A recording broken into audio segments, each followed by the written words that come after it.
Are you having a good day? Okay, you got your answer? All right. My second question for you is, why? If you're having a good day, why are you having a good day? Or if you're having a bad day, why are you having a bad day?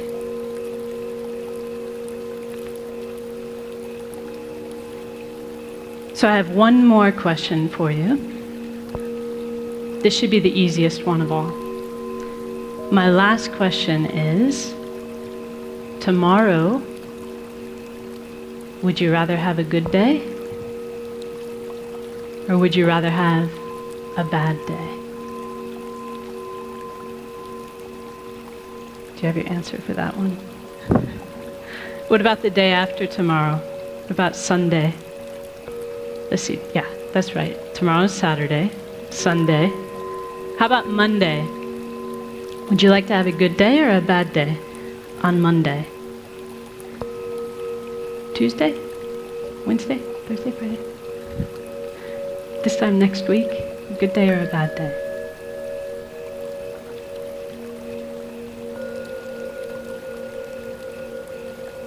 So that last question, like I said, is probably the easiest one for us to answer. Because we know the answer to that, don't we? We want to have a good day, every day. Did anyone in the room answer, yes, I want to have a bad day on Monday? Of course not. We all want to have a good day, every day.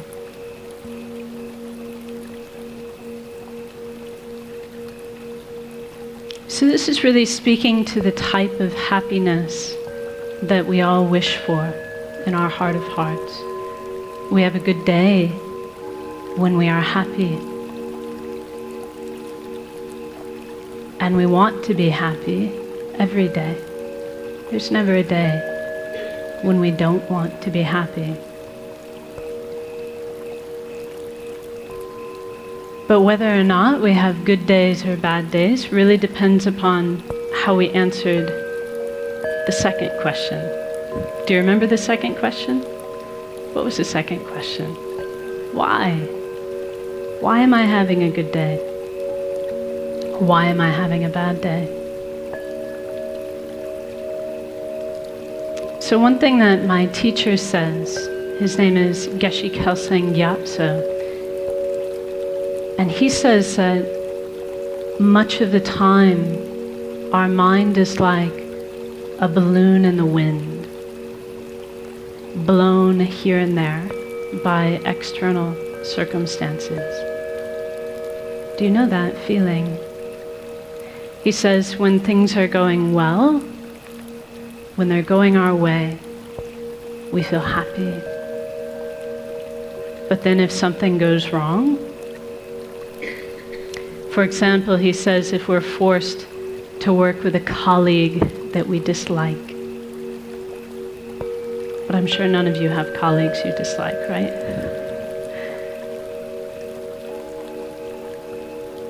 He says if we're forced to work with someone we dislike, or if something doesn't go our way, then our happy feeling disappears.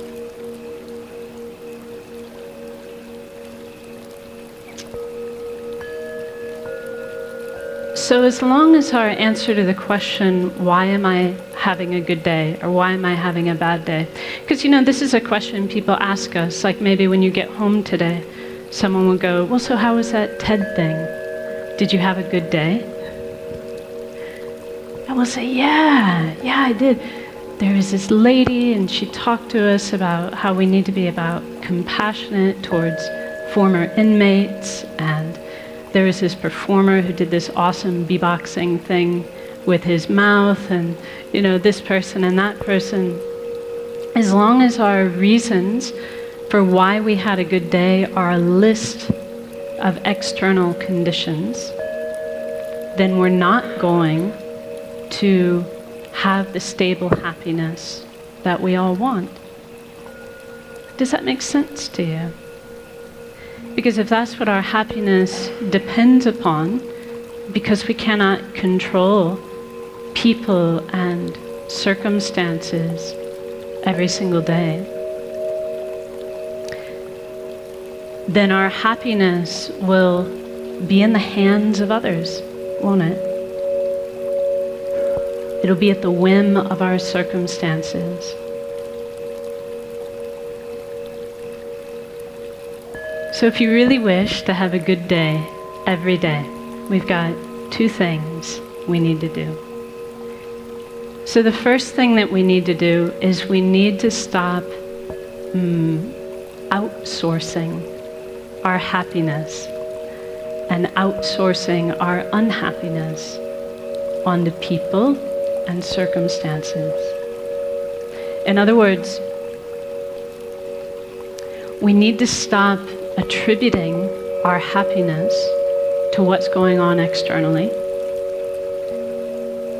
And we need to stop blaming others, especially blaming others, for our unhappiness. So for as long as we do that, as long as we're making it the job of people and circumstances to make us happy, or as long as we're making it their fault when we're unhappy, our happiness will be very unstable and elusive. Our second job is to actively cultivate a source of peace and a source of happiness coming from inside our own mind.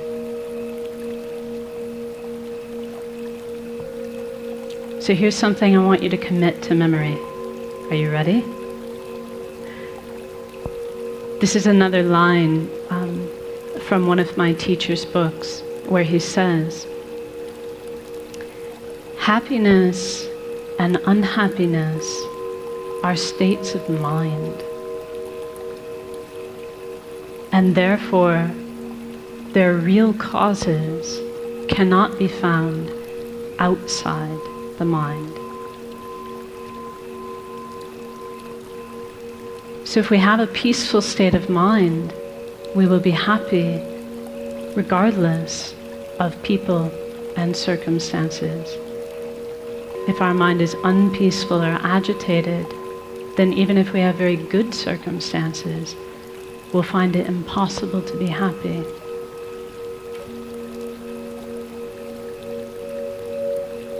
So in other words, it's not what is happening that is making us happy or unhappy. It is how we are responding to those things that determines whether we are happy or unhappy. It is what our state of mind is like that determines our happiness or our unhappiness. So how are we going to do this? So we can all understand this. Like intellectually, it's not rocket science, is it? It's not hard to understand. And maybe to a certain extent, as I tell you these things, you're like, yeah, I knew that already. I knew that already. But how do we actually do it? How do we actually cultivate this stable peace of mind that we can rely upon regardless of the external circumstances? So this is really where meditation comes into play. And I would say I would need a whole other TED Talk, hint, hint, in order to really do the subject of meditation justice. But for our purposes today, we can say that meditation is a mental action. It's the mental action of concentrating on a peaceful, positive state of mind. If we do that, we concentrate on a peaceful, positive state of mind, then we can say we're meditating. whether that's like this, right? See, actually, you don't know if I'm meditating or not, because I could be thinking about my grocery list.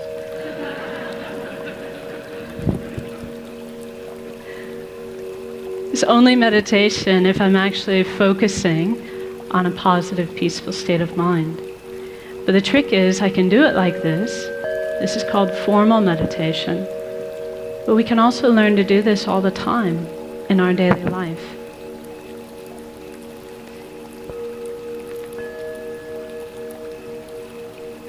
So see, here's a perfect opportunity.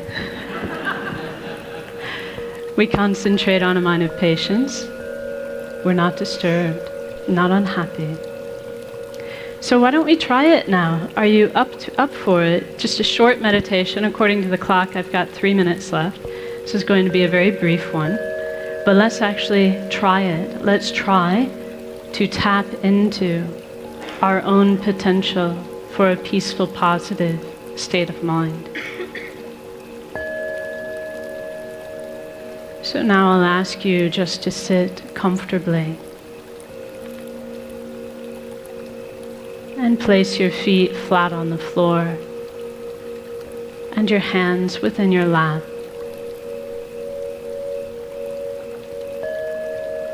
And then you can lightly close your eyes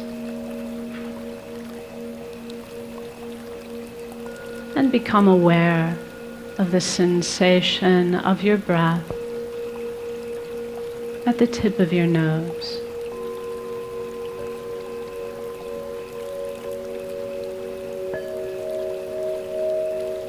And as you breathe out, you can imagine you are breathing out any agitation, any mental busyness, any frustration or unhappiness in your life. Breathing it all out like dark smoke.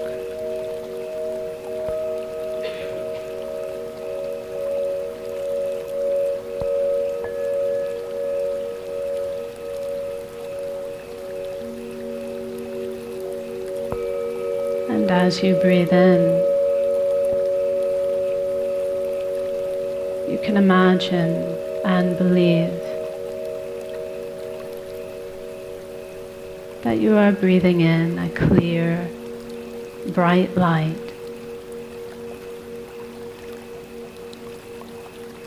which is the very nature of inner peace.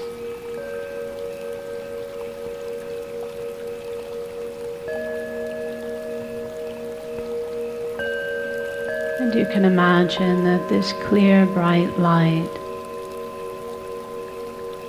fills your entire body and mind.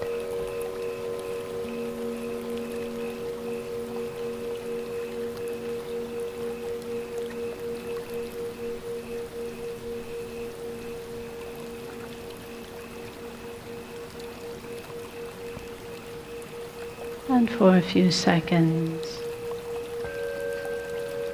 simply enjoy this inner peace coming from within.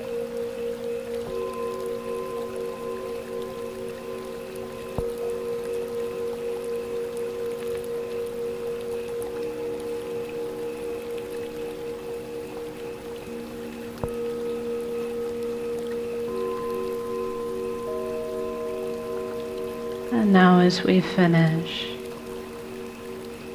just be determined to bring this inner peace with you into the rest of your day to benefit yourself and others. So now we rise from meditation. Thank you very much.